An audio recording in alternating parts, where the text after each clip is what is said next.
Buonasera, voglio.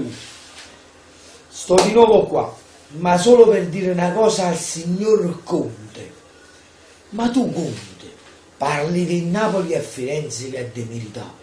Ma tu sei proprio non mi merda. Ma tu che stai facendo?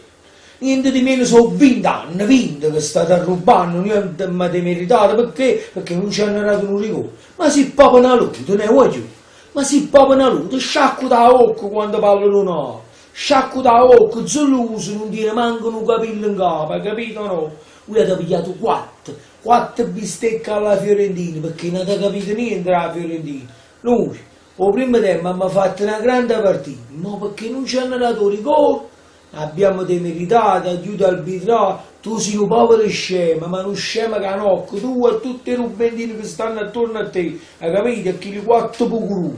Perciò, fatti un trapianto ai capelli, perché non ti rimangono i capelli in capo, solo è sciacco da occhio, scemo, che sei un scemo convinto, perché tu, ricordati una cosa, quando il lupo non può rivolare, dici che è buono, e tu siccome non tieni un capello in capo, dici che i capelli è chi là, non so buono, perché sono falsi, invece i capelli falsi tieni tu, su,